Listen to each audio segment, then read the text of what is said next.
Welcome back. ഇന്നിപ്പോൾ മഴക്കാലമായതുകൊണ്ട് നമുക്ക് എല്ലാവർക്കും അറിയാം ഈ കഫജന്യ രോഗങ്ങളൊക്കെ ഭയങ്കരമായിട്ട് വർദ്ധിക്കുന്ന ഒരു സീസണാണ്.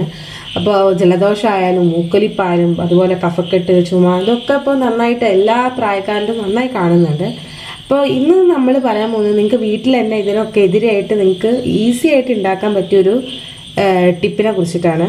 ഇന്ന് നിങ്ങൾക്ക് ആവശ്യമായത് വെറും 3 സാധനങ്ങളാണ്. ഒന്ന് ഇഞ്ചി, പിന്നെ തേൻ, പിന്നെ ചെറുനാരങ്ങ, പിന്നെ ഒരു ഗ്ലാസ് ചൂടുവെള്ളം. ചൂടാറിയ വെള്ളമല്ല, ചൂടുവെള്ളമാണ്. ആദ്യം തന്നെ ഇഞ്ചി എടുത്ത് നന്നായി കഴുകിയിട്ട് അതിൻ്റെ തോല് പോക്കുക.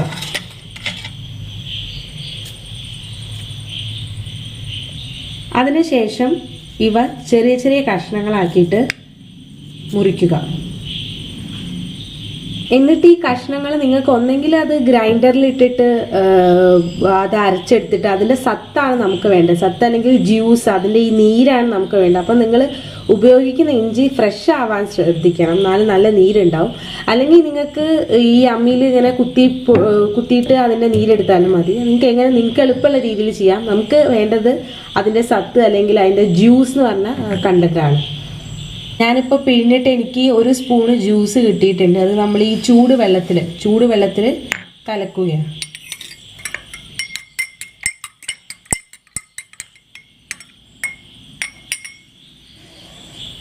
അത് കഴിഞ്ഞിട്ട് ഒരു ചെറുനാരങ്ങ എടുക്കുക, എന്നിട്ട് അത് നന്നായി കഴുകുക.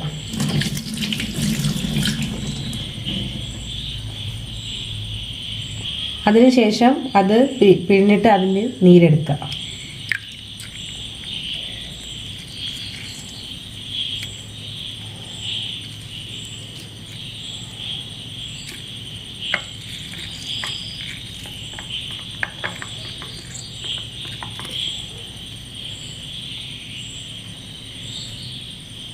അതിനുശേഷം അതിലേക്ക് 2 ടേബിൾ സ്പൂൺ തേൻ ആഡ് ചെയ്യുക. ഈ നമ്മളിപ്പോൾ ഉണ്ടാക്കുന്ന ഈ ജ്യൂസ് അത് ഭയങ്കര ടേസ്റ്റുമാണ്. അതുപോലെ തന്നെ അതിൽ ഈ വൈറ്റമിൻ സി പോലെയുള്ള കണ്ടൻസ് ഉണ്ടായിട്ട് നമ്മുടെ ഇമ്മ്യൂൺ സിസ്റ്റത്തിന്, അതായത് പ്രതിരോധ ശേഷി അത് ഒരുപാട് വർദ്ധിപ്പിക്കുന്നുണ്ട്.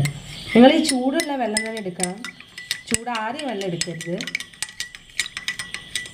നമുക്ക് ഒരു കാര്യം പറയുകയാണെങ്കിൽ ജലദോഷമൊക്കെ ആകുമ്പോൾ നമുക്ക് എന്തായാലും ചൂടുവെള്ളം കുടിക്കാൻ തന്നെ തോന്നാറുള്ളൂ. എന്നിട്ട് ഇതൊന്ന് നന്നായി ഇളക്കി കൊടുക്കുക. വേണമെങ്കിൽ നിങ്ങൾക്ക് ഈ ചെറുനാരങ്ങയുടെ ഈ കുരു പോകാൻ വേണ്ടിയിട്ട് ഒന്നെങ്കിൽ അതൊന്ന് ജസ്റ്റ് ഒന്ന് തരിപ്പിച്ചെടുക്കാം.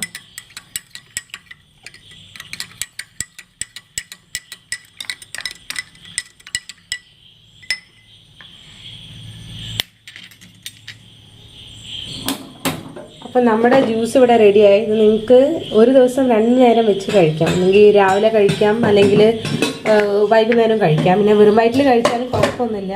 അപ്പം വളരെ ഈസി ആയിട്ട് നിങ്ങൾക്ക് വീട്ടിൽ ഉണ്ടാക്കാൻ പറ്റുന്ന ഒരു സാധനമാണ്. അപ്പോൾ എല്ലാവരും ഇത് പരീക്ഷിച്ച് നോക്കണം. Thank you.